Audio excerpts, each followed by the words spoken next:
Well, good day, everyone. Doug Bradley here, your friendly, everyday, retired pastor, YouTuber on the internet. Today, we're going to continue our series looking at fruits and nuts in the Bible, and we're going to see in John chapter 2 how Jesus saved the day. And just a FYI about some things coming up in the future. There's been a bit of a debate going on about donuts in the church sanctuary during the worship time. And I was going to rant about this because there are principles surrounding this that nobody talks about. I'm going to talk about them, but I'm not going to rant. Well, maybe. I am going to look at the Word of God. So, some of the church growth people that I know in the convention look at it from a very practical standpoint. And I would argue that there's a better perspective, a better view, and that's what I'm going to give you. We're going to see some principles that should dictate how church functions in their worship time. So there's that's coming. But today we're going to focus in on Jesus saving the day in John chapter 2, beginning in verse 1, the wedding at Cana of Galilee. And the third day, there's your first alert. And the third day there was a marriage in Cana of Galilee, and the mother of Jesus was there, and both Jesus was called and his disciples to the marriage. And when they wanted wine, the mother of Jesus saith to them, They have no wine. Jesus saith unto her, Woman, what have I to do with thee? Mine hour is not yet come. His mother saith unto the servants, Whatsoever he saith unto you, do it. And there were set there 6 waterpots of stone, after the manner of the purifying of the Jews, containing 2 or 3 firkins apiece. Jesus saith unto them, Fill the waterpots with water. And they filled them up to the brim. And he saith unto them, Draw out now and bear unto the governor of the feast. Wouldn't you love to have been a fly on the wall, so to speak, and seen their reaction when they drew out wine and they bear it? They would have felt rather foolish to bear water, but they have wine. When the ruler of the feast had tasted the water that was made wine, and knew not whence it was, but the servants which drew the water knew, the governor of the feast called the bridegroom, and saith unto him, Every man at the beginning doth set forth good wine, and when men have well drunk, then that which is worse. And that kind of gives you an indication of what Jesus made. Jesus made non-alcoholic grape juice. It was not the more bitter alcoholic content, but it was the better. But thou hast kept the good wine until now. This beginning of miracles did Jesus in Cana of Galilee, and manifested forth his glory, and his disciples believed on him. So let's dive into this and let's see about Jesus saving the day at this wedding. So there are some demonstrations to be seen in all this that took place. The water pots are an echo of creation. They are an echo of creation. 6 days in creation, 6 jars of water. And maybe the main point, not just the number 6, there's that obvious connection. Why not 5 pots? Why not 7? Why not 3? There were 6. So this connects us to the creation days, but even further, the stone and the water are both not man-made. Now, you could have taken clay pots that were fashioned by a man, but these stone pots were made by the hand of God, if you will. the rock, the stone in creation, and it was carved out of that. And what was left was these jars of stone, not clay, jars of stone. So the stone and obviously the water, well, so the argument could be made. There is nothing on the earth that is not man-made. But just like the bricks in the Tower of Babel, that was stone that was crunched up and put together into brick. Man had his hand in it. But these stones and this water have nothing but the fingerprint of God on them. So not only the water pots being an echo of creation, this is intentional, I believe, but the water to wine in ceremonial pots means something. We already know from the previous video that I did on grapes that wine is a type of the blood. Wine flavored the water, making it better.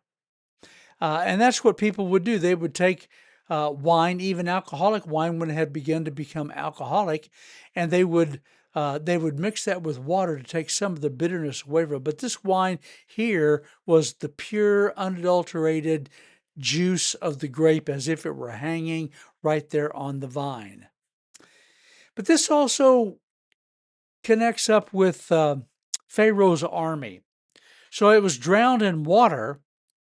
Previous to this was the blood of the Passover. We already know this connection. And so these things are there. And in this, it's not in that order, but you see the point. And so the water to wine in ceremonial pots connects us with the cross, the water and the blood. So Pharaoh's army drowned in water, the Passover being a type of the blood, and you have the water and the blood coming forth from Jesus' side on the cross. And you might make the point, well, these are all circumstantial. These are all sort of secondary or third level stuff, and they're not so easy to see. So when you have enough circumstantial evidence, you can be convicted of a capital crime.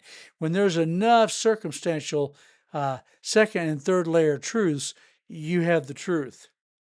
But not only the water pots, an echo of creation, and the water changed to wine in ceremonial pots, but we have the witnesses.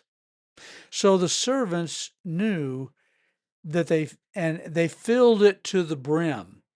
So they knew. I've always wondered why to the brim. The most obvious answer to me seems to be these servants knew that they had filled it so that there was no room for anything else. Jesus couldn't take wine and add it to a little bit of water and fill them up and fool people. There was no danger. It was a miracle, and the servants knew it. And then there are some connections that we need to make beyond these. The connection to the past events. We've already sort of touched on this with creation and the other things, but I want to go a bit deeper into this. So, God's first act of creation, and we have a mirror image here of Jesus' first act as his ministry on the earth begins, of turning water into wine. So, the first act is a connection. And then the third day is a huge connection. Whenever you see third in the Bible, this ought to alert you because it's a huge type. This is, if you read the account in Genesis 1, 9 through 13, you find that on the third day, God blessed that day at the beginning and the end. It's the double blessed day. And for this reason, the Jews to this day, and it was happening in Cana already. This is a firm fact with the Israelites in Jesus' day and still to this day. Tuesday is the best day. It's the double blessed day for a wedding. So you got Sunday, Monday, Tuesday. They don't talk Monday, Tuesday in Israel back in Jesus' day or our day. The Jews don't do that. They talk about first day, second day. So the third day is the double blessed day. And it is also, when you read the account, the day in which plants came into existence, and the wine to grapes is the connection here. But there are also connections to not only past events, but future events. The 6 water pots are ceremonial pots, right?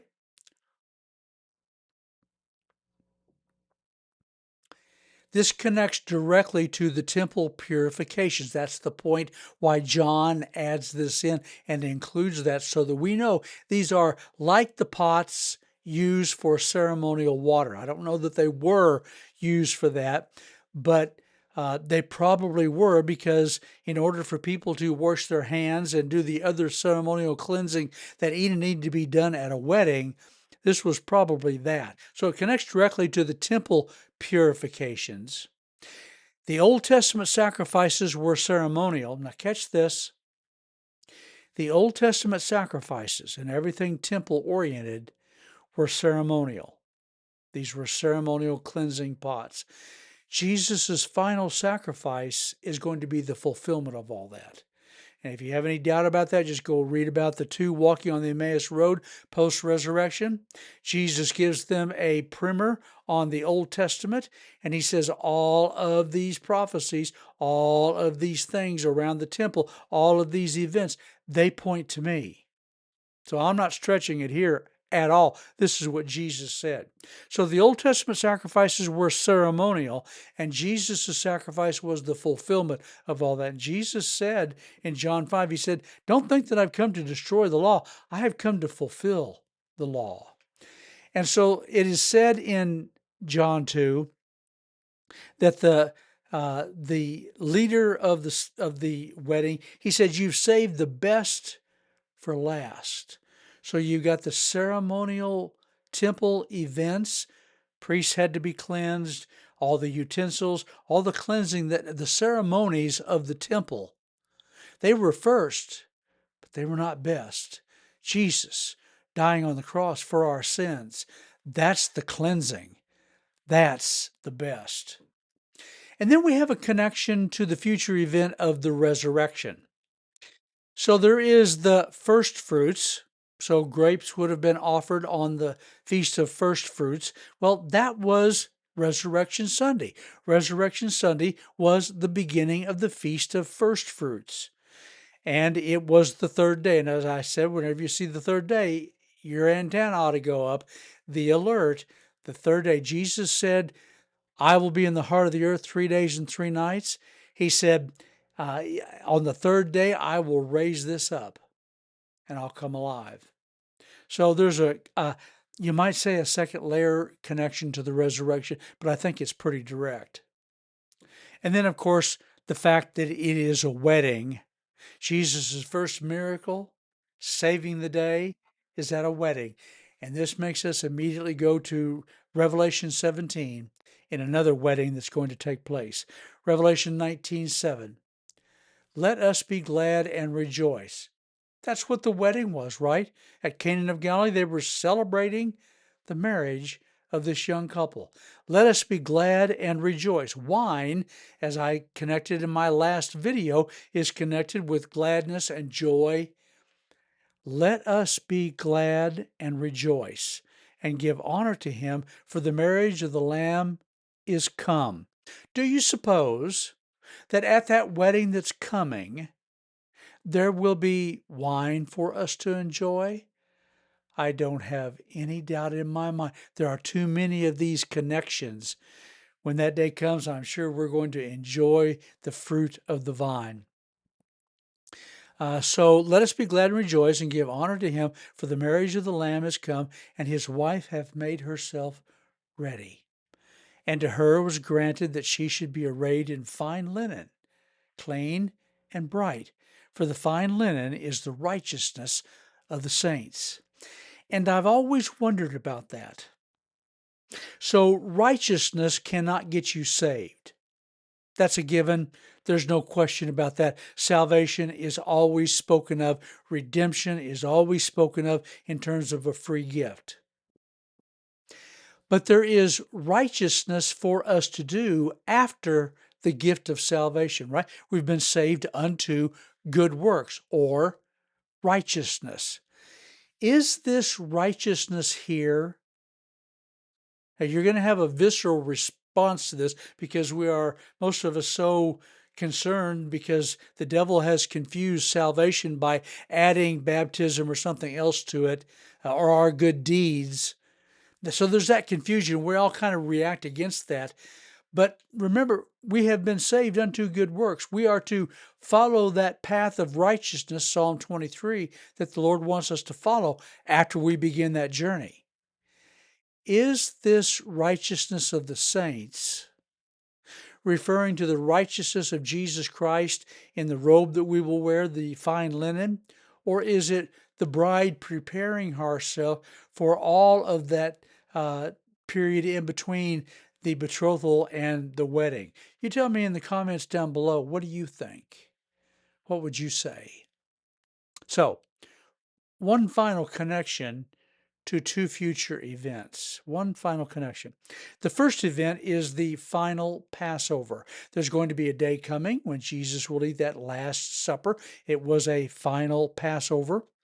And in the Jewish celebration that God gave to them, there are 4 cups that are drunk, and they're all named. And they are all based on the 4 comments that God made to Moses about how he was going to redeem Israel out of the Egyptians. The first cup was the cup of sanctification. God said to Moses, I will bring you out from under the burdens of the Egyptians.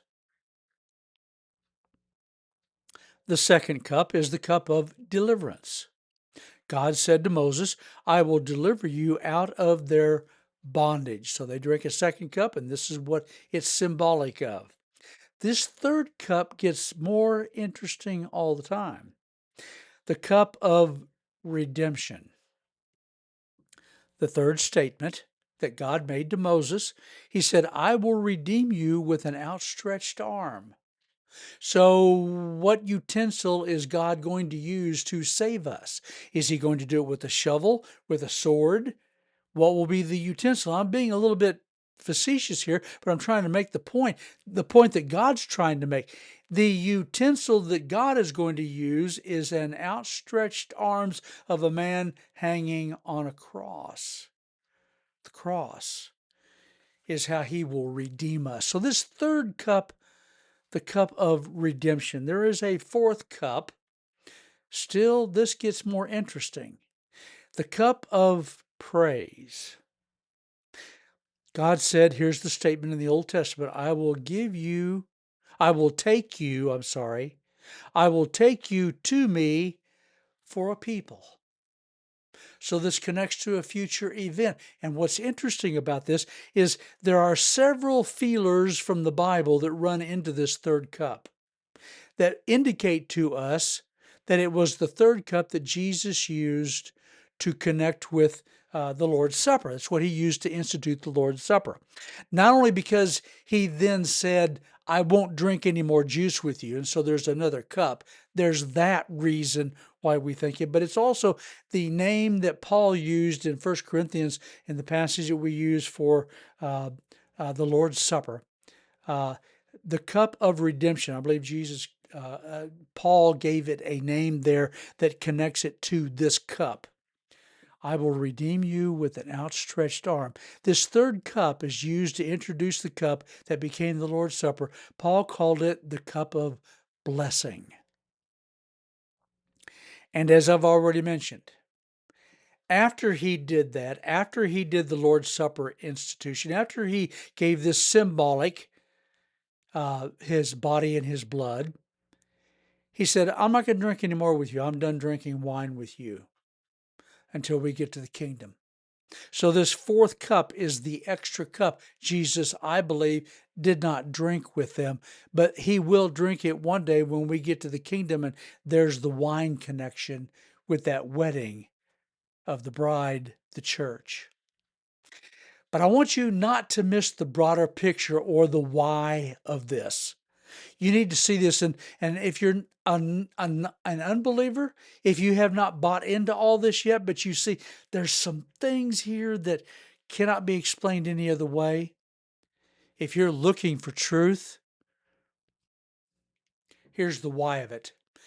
In the passage that we read in verse 11, John chapter 2, the beginning of miracles did Jesus in Cana of Galilee and manifested forth his glory, and his disciples believed on him. That Greek word that's used there for miracle The Greek word that's used there for miracle could be translated just as easily. It means a sign. And in John's account of the gospel, he selects 7 different signs. Now, there were other signs that Jesus probably gave, but John just selects 7 for obvious reasons. You can't include everything, and 7 is the number of completion or perfection. So John selects the first sign that Jesus is the Messiah by all of these connections that I have just made, with the intent that his disciples today would do the same as the disciples in that day, believe. I'll close with this. Jesus was asked in John by the crowd, they said, "What do we do that we might do the works of God?" Jesus' response is very powerful and very clear. He said, "This is the work of God. If you want to do the work of God, believe on his Son." If you have any doubt today about what your next step is, if you want to walk into the perfect will of God, it begins with that first step. Believe on his Son. If you don't do that, it doesn't make any difference what your second and third step are. That's the first step. Believe on his Son. All the rest of it will be gravy on the potatoes, so to speak. Have a great day and enjoy the blessings that God gives you in this day.